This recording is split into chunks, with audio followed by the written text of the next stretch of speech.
Hello interwebs, welcome to Let's Build Computers. This is the Phanteks Eclipse P500a. This is a case that I've mentioned in a couple of other videos in passing where I've been saying I'm trying to get hold of one of these. And I actually got hold of this one quite a few weeks now ago, probably about a month or two ago. The large part of my enthusiasm for it kind of disappeared at the last moment when I learned that it's actually a larger case. Originally, I thought this case was a new edition of the P400, which has been a staple of the Phanteks lineup for quite a long time.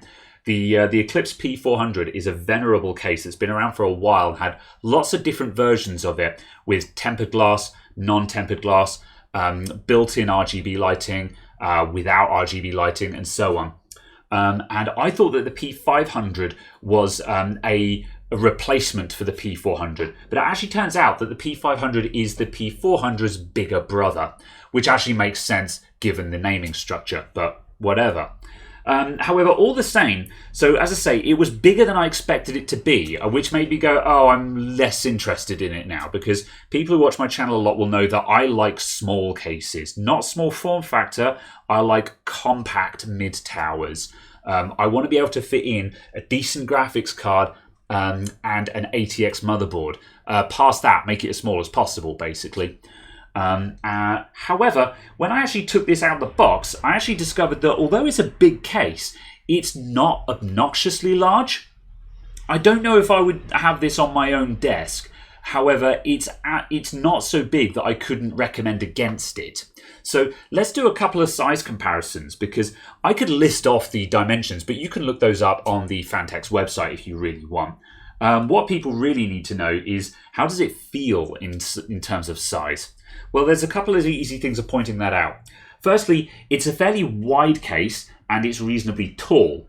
And both of those things have been used to good measure here. The width means that they have put 140mm fans on everywhere, including the back. The back fan mount is 140mm as well, which is really cool because it means you can deck this thing out in just all 140. You don't have to mix 120 and 140 on this thing.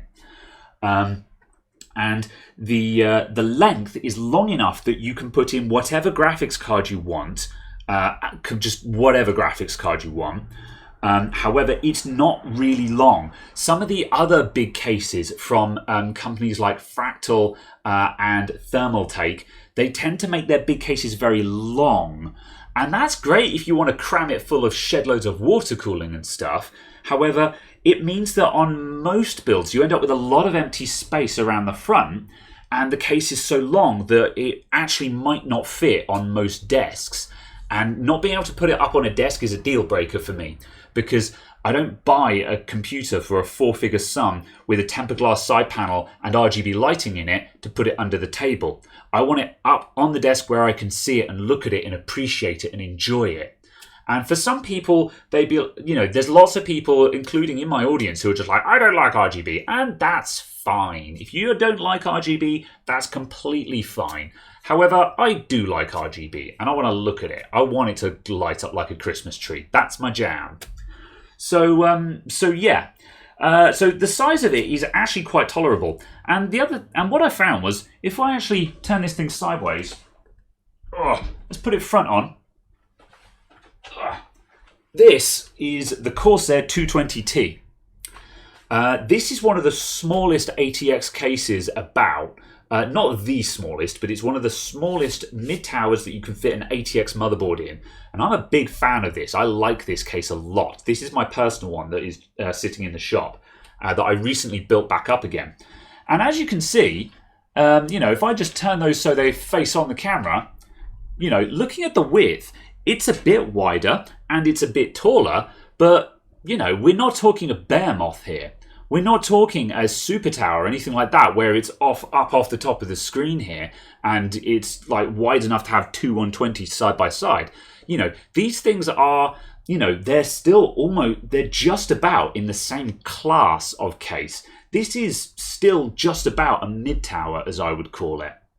And if we turn it side on,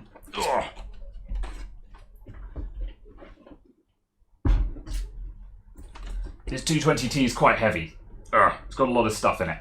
There we go. And from this angle, as you can see, you know, we've got the height difference and we've got the length difference. But all things considered, it's not that much bigger. Now, when it's sitting on your desk, just 1 or 2 inches will make a lot of visual difference. So don't get me wrong, when you're sitting down at your table and you've got this next to you, you won't be able to see over the top of it. You'll be looking up at it, you know. And that can make a big difference. Being able to see over the top of your case makes a big difference to how you perceive it in terms of size. So this is going to be a large case from that perspective. But in terms of actually just fitting it somewhere, it's not that big. So that is a very strong sign for it. So that's the size comparison out of the way. Let me get this guy out of the way.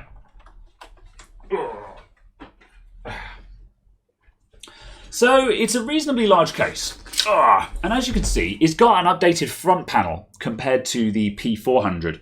Very similar thing. You've got a slight wedge there, not sticking out massively, but just a slight tapering on there. It's got the Phanteks perforated grille for the airflow side of it. So there's no dust filter on this. It's just these holes are just small enough to just stop dust.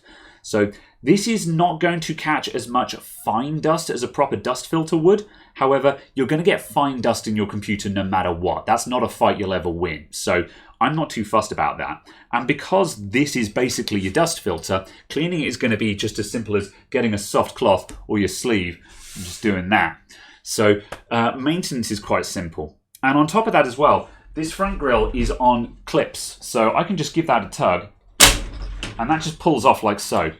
And we've got these tabs which go into these spring holes here. So taking off that front panel, it's super easy. It's not quite as quick release as some of the stuff we've seen from like the Corsair 4000D that I looked at recently. However, it's still more slick than just having plastic clips that always feel like they're breaking when they come out. So with that removed, you can see we've got the triple 140mm fans. This is the RGB edition, so this is all going to light up when we switch it on. And then we've also got the RGB LED here that functions as the power light. And that can be whatever color you've set the RGB lighting to as well. So that means your power light can also be themed with the color scheme that you're running for this. So let's move up to the top panel, which is an interesting one. So the fit and finish of the top panel is not quite perfect on this one. The power button on top here, normally on a Phanteks you'd have a ring light around here. However, that's been moved around to the front here. And that's left this power button just looking a little bit more scrappy than I'd normally expect. I mean, it's perfectly fine, but, you know, I don't know. It's just not quite as nice as I expected it to be. And the same goes for these two extra buttons here, which are the light and the light function and the light mode button. But again, you know, the fit and finish on these is not perfect. This one's actually got a slight mark on it, and like that's not something that I've put there. That came out the box that way. So, and likewise, these USB ports, it's got the annoying folded edges on it, and this is what I constantly mock Corsair for doing, and what other brands do not do. And so they don't look very pretty, which makes me a little bit sad. I'm sure the quality on them will be adequate, but it would be nice if they had the straight edges so they looked really smart. However, big kudos, because you'll notice we have a USB Type-C port here, which again, always a plus from me. I'm a big advocate for USB Type-C because we need to move to it eventually. So we've got Type-C, but we also still get the two Type-A ports. I pointed out on the Corsair 4000D recently that Corsair sacrificed one of the Type-A ports and replaced it with a Type-C port, which is a completely pointless endeavor because Type-A ports are always wired in pairs. There's 0 point in having an odd number of ports because the headers are always pairs. So Phanteks actually got this right by keeping two Type-A ports and putting the additional Type-C port. So if you've got all Type-A stuff, you still get your two ports. And if you've got one or two Type-C things, you can plug in a Type-C cable there as well. And then as a token gesture, we've also got a combo headset jack there as well. This seems to be the standard these days. So nah, you know, separates might be nice, but I don't know, sound off in the comments. Does anyone use your front panel audios ports? Because I've used USB for a very long time, and it came up recently, you know, some people were like, oh, does anyone even still use those? And I'm like, I don't know, do they? So yeah, let me know in the comments. Do you still use your front panel audio jacks? The only other thing that's missing from here, no hard drive indicator LED, which makes me a bit sad. I think we could no, I don't think you can wire the power light into the one. I think that is hardwired into the RGB system. So yeah, you're not going to get a hard drive indicator on this, which makes me sad. And I know we're all using SSD these days, but SSDs still have indicator LEDs, and I like having an indicator LED because it means if my computer is hanging on loading screen or something like that, I can see at a glance if it's actually loading something. So yeah, make of that what you will. So interesting front panel. Good, not great. I like the addition of the Type-C port. However, the rest of it, nothing to write home about. Moving on to one of my favourite features of this case is the tempered glass side panel. We don't have the 4 thumb screws on this one. What they've opted for, which I didn't realise until I took it out of the box, is a hinged window. So if we pop that open, it just swings open like that. And as you can see, we've got hinges on the side. That opens a full 180 degrees, just past. So that swings open as far as you need it to. And this is a really nice implementation of it as well. It's very smooth, it's very sturdy feeling. This is removable as well. You can just lift this off the hinges and take it off. So while you're working on the computer, you can just easily remove the side panel altogether. And then that just slips onto those pegs at the side there. Like that. There we go. And on the insides of this, you can actually see here we've got these rubber draft excluders around the edge, which means that the actual fitting of the panel is just perfect. It shuts with a really nice, satisfying clunk. It doesn't rattle, it doesn't clatter, it just goes chunk and just shuts like a car door. It's lovely. And also because of those rubber seals, we're not going to get any lost airflow around the edges here. So that should really help with the through flow of air through the case. There's going to be gaps elsewhere in the case, but it means that you're not going to have it around the edges of the window. And if you're running, if you run negative airflow at any point in a case, that's the kind of areas where you're going to find you get like dust patterns creeping up from the sides of the windows where it's pulling in air from around the sides and stuff like that.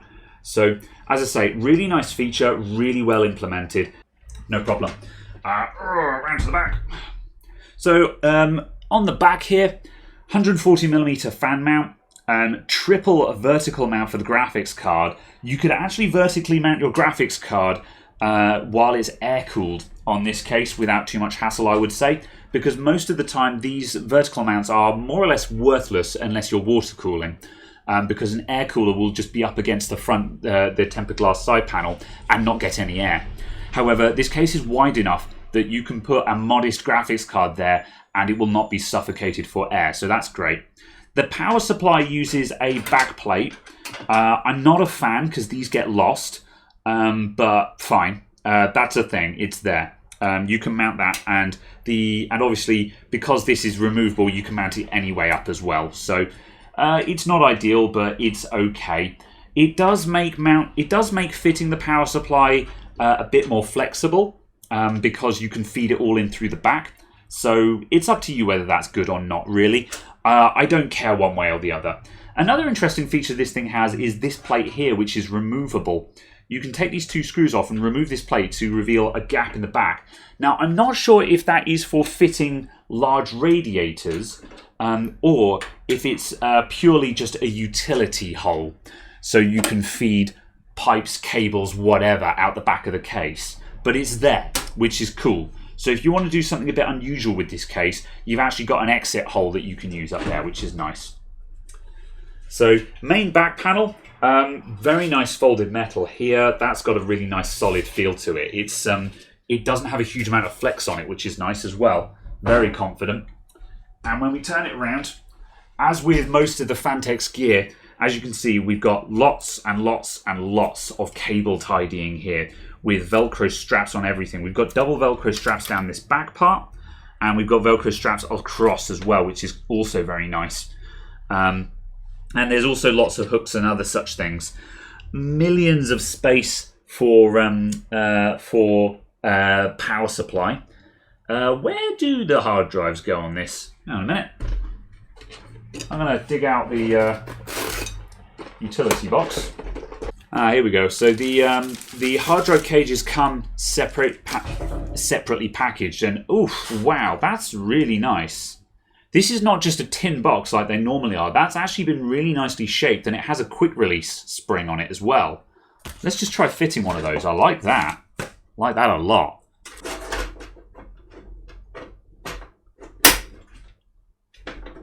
Yeah, that's well nice. I like that. And unclip.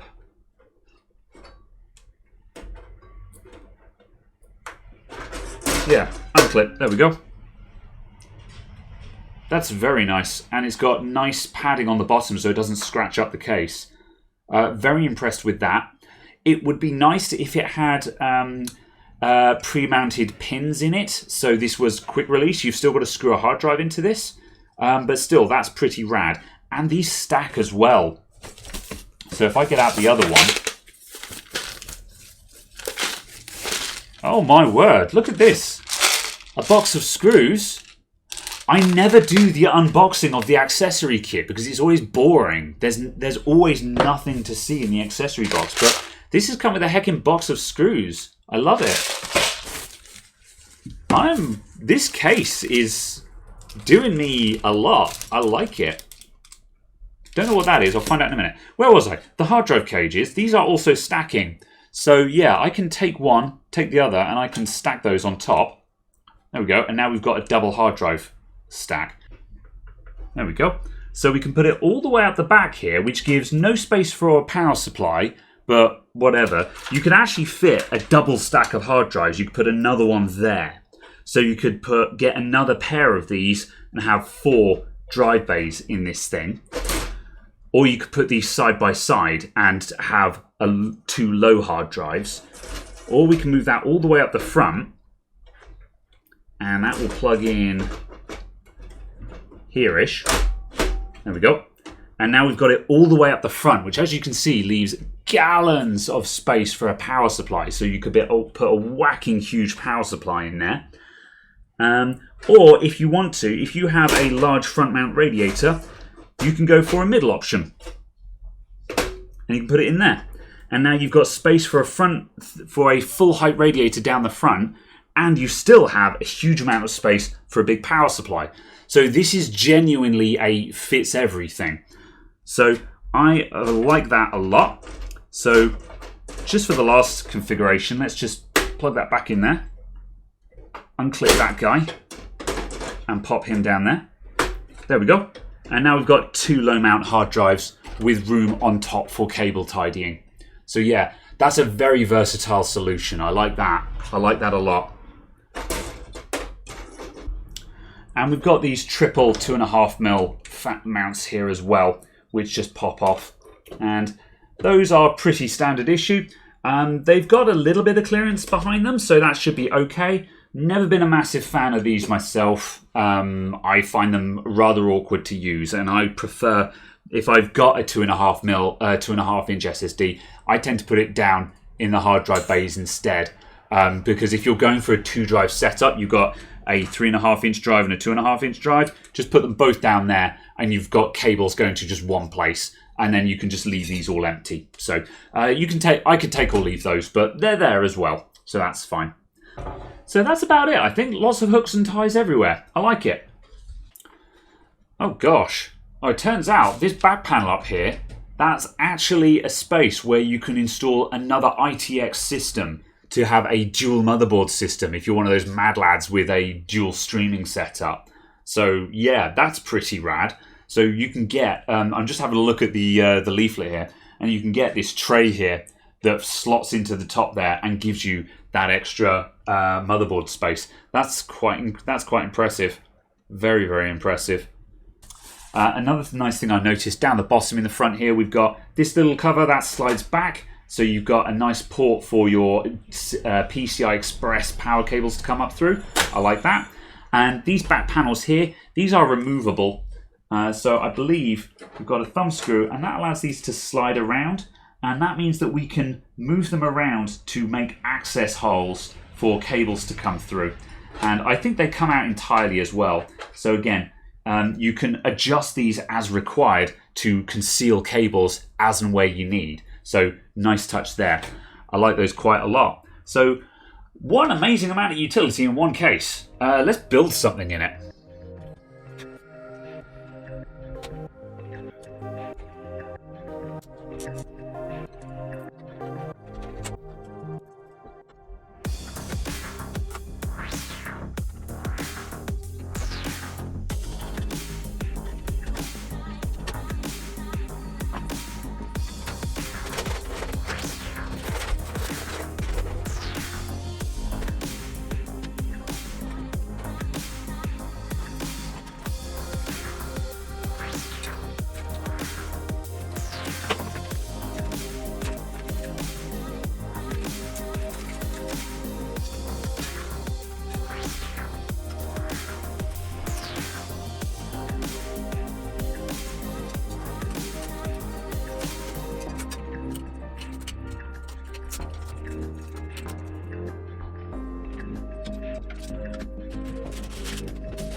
So our build is now complete. There was a lot of wiring to deal with on this case.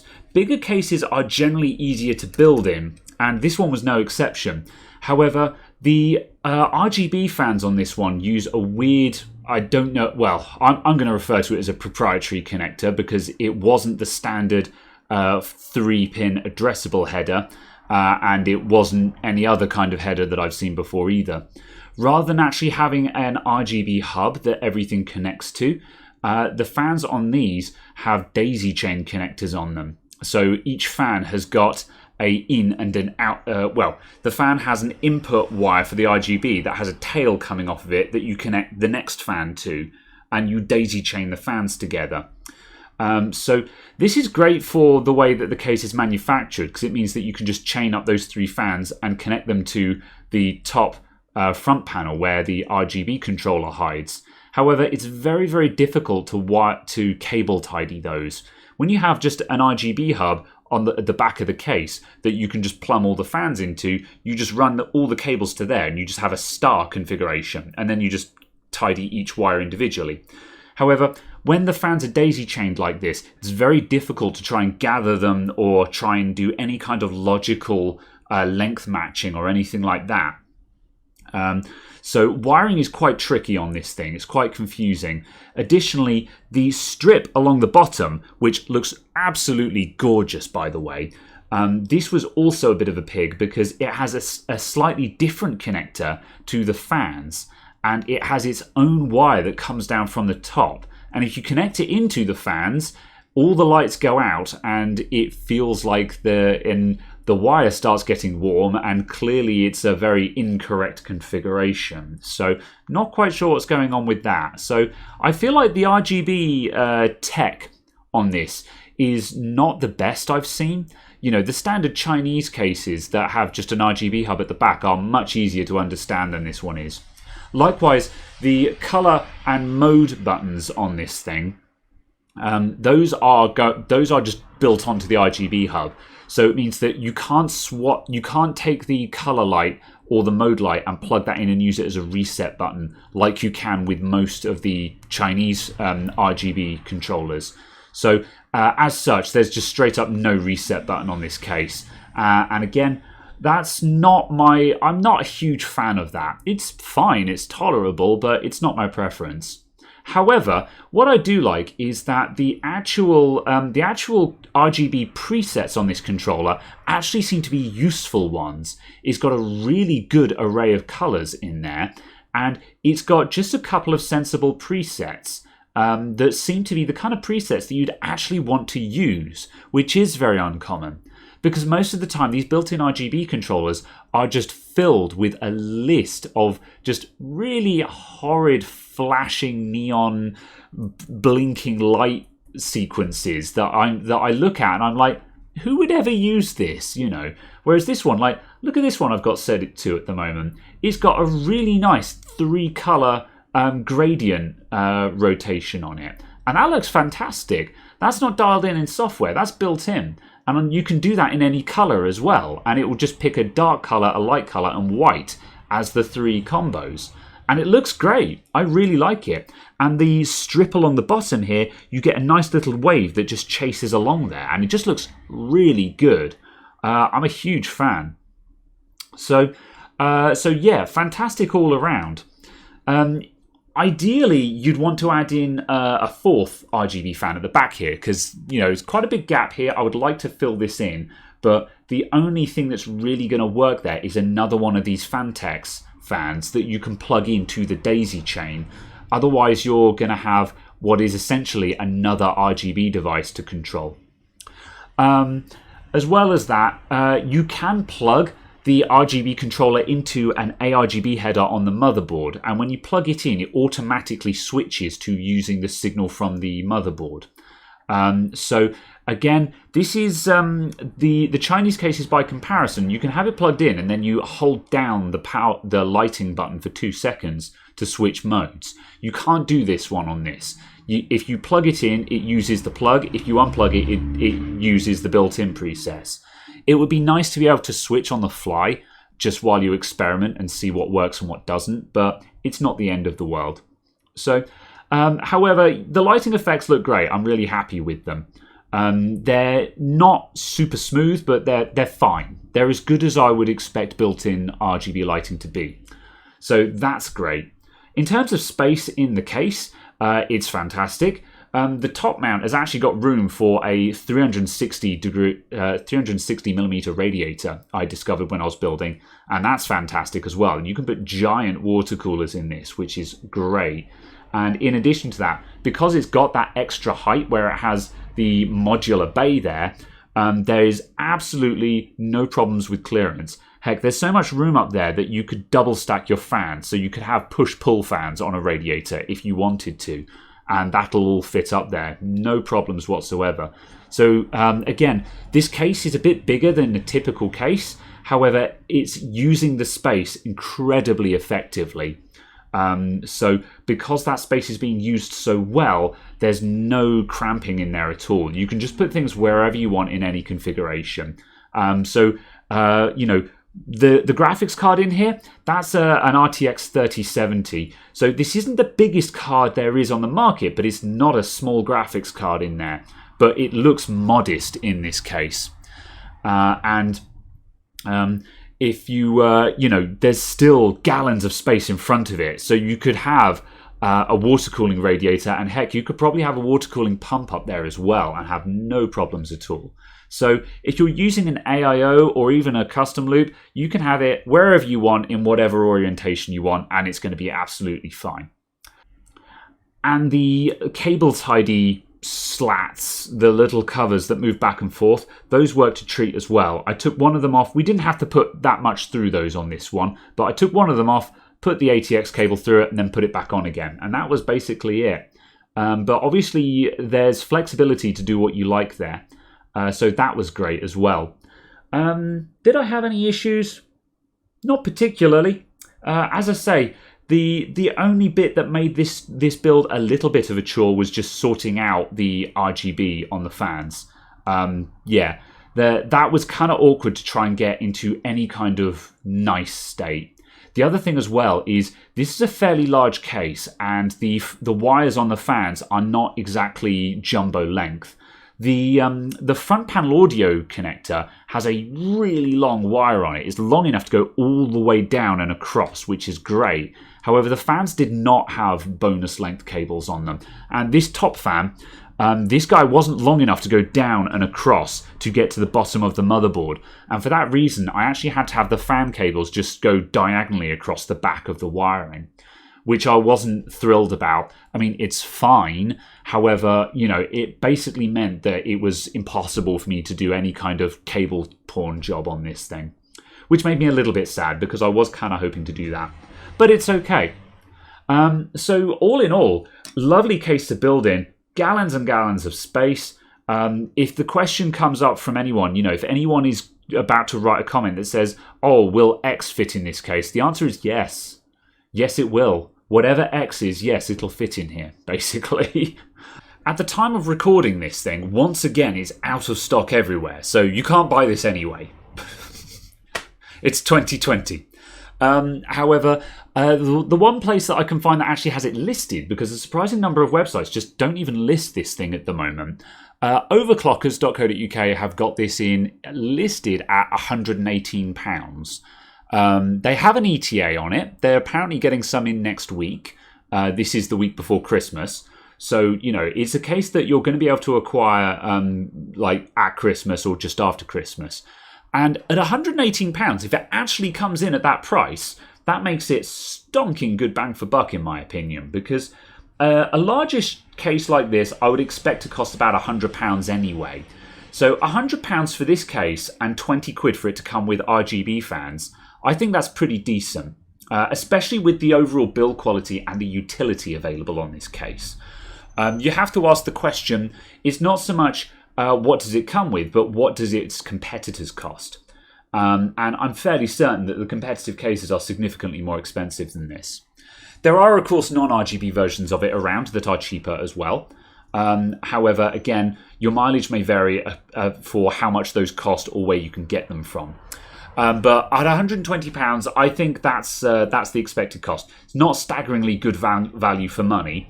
However, you have to remember that if you want to build a computer like this with some RGB fans in it, a decent case is going to cost you, let's say somewhere between £80 and £100.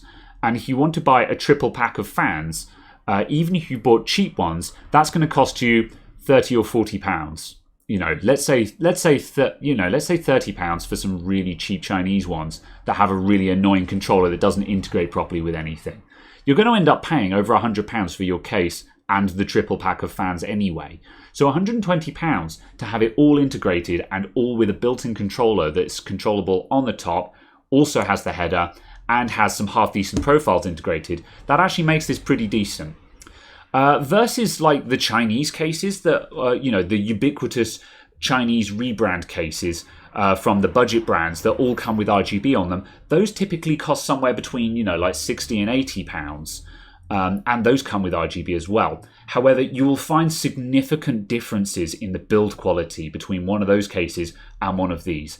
I have seen people in the comments who've been saying, oh, you should get this brand, it's half the price of this case. And I'm like, it is. However, it'll also be half the build quality. And trust me, I know I've looked at these cases. I might not have looked at the specific brand that you're referring to. However, this is something that I do see when I'm looking at budget brand cases, which I have seen and I have reviewed on this channel. They're really good value for money. And if you're really budget conscious and you want RGB, but you cannot afford to spend 3 figures on a case, those budget brand cases are a fantastic option. However, if your budget can stretch to a premium brand like Phanteks, like NZXT, like Corsair, then the P500a is offering really good bang for buck. And the fact that it came with a literal, this... it came with this box of screws. It came with, the hard drive cages in nicely packaged and being able to move them around everywhere. And it's not just a bit of folded metal, it's actually designed and constructed. And even the packaging, the box and the foam packing that this came in was really nice premium quality. That costs money, that's expensive, and you don't get this with budget brands. So that's the reason why I'm absolutely saying that this is at just shy of £120. It's probably about $120, maybe $130 in the US. I think it's very, very good value for money, this case. So for that reason, gets a big thumbs up from me. So big thank you to everyone for watching. I'll see you guys in the next video soonish. If you want to see more from me, then check out other videos on my channel. I've also got links in the description down below and on the end card for my Twitter, my Patreon, and my Discord server. So you can either follow me on Twitter, where I'm trying to post more often and get more content out there, and you can join the Discord to continue the conversation. Thank you very much, everyone. I'll see you next time. Bye.